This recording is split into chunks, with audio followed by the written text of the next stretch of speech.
My father's new wife called me jealous. The bank records called her something else.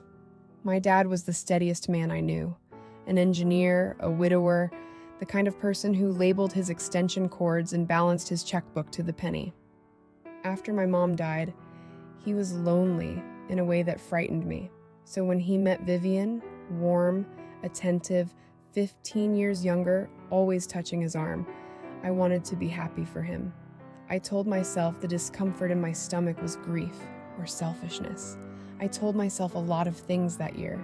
Vivian moved fast. They were married within 5 months, and almost immediately my father started to disappear. First it was small. He stopped answering his phone. Vivian didn't want him bothered. Sunday dinners got canceled. When I did see him, she was always in the room, finishing his sentences, correcting his memory. "You're confused, sweetheart." He started apologizing for things he hadn't done. Then came the day he told me, gently, that maybe I was coming around too much, that Vivian felt I was being intrusive, that I'd always been a little jealous of his happiness. That word, jealous. She'd planted it, and now it was coming out of his mouth. Here's what I want you to understand. When someone is isolating a person you love, they are counting on you reacting, getting loud, getting accusatory, so they can point at you and say, "See, she's unstable, she's the problem." The moment you make it about your feelings, you lose. So I didn't get loud. I got organized. I didn't have access to his accounts, but I didn't need much to start. I had years of knowing my father's habits. The man who tracked every dollar had suddenly co-signed a new account, refinanced the house he'd owned outright, and changed the beneficiary on a policy my mother had made him promise to keep for me. I knew, because Vivian made one mistake. She mailed me a birthday card, and the return address sticker had their new account's bank on it, a bank my father had complained about for 30 years and would never have chosen.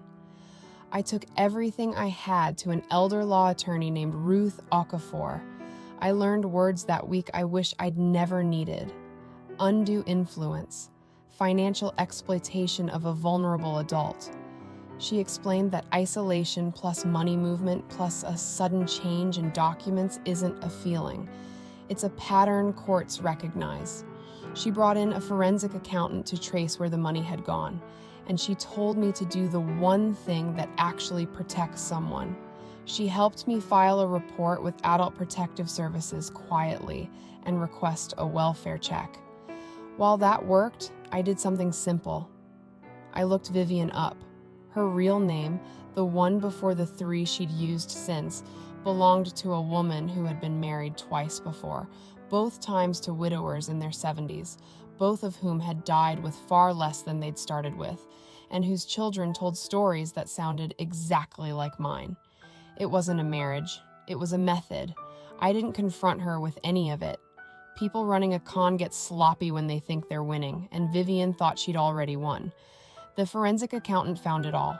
The drained savings, the refinance cash that went to an account only she could touch, the beneficiary change made 3 weeks after a doctor had noted my father was intermittently disoriented, which is its own kind of evidence because it means he may not have had the capacity to sign.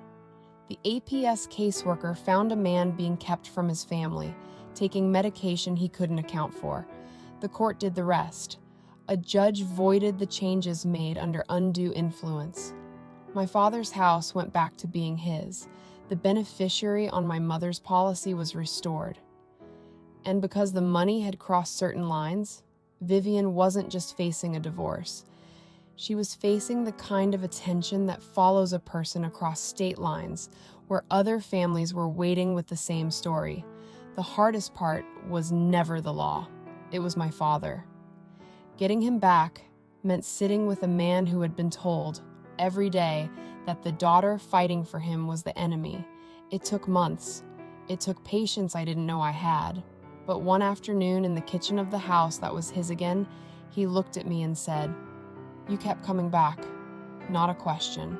An apology in the only language he had left for it. People ask if I hate her. I don't have the room. What she stole wasn't really the money. We got most of that back. It was a year of my father's life and the version of him that trusted easily. That doesn't come back with a court order, but he's home now. He labels his extension cords again.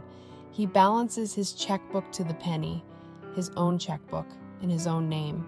And I'm still here, still his daughter, still standing in the kitchen that's still his. If her story stayed with you, there are more like it here. Subscribe, and I will tell you the next one.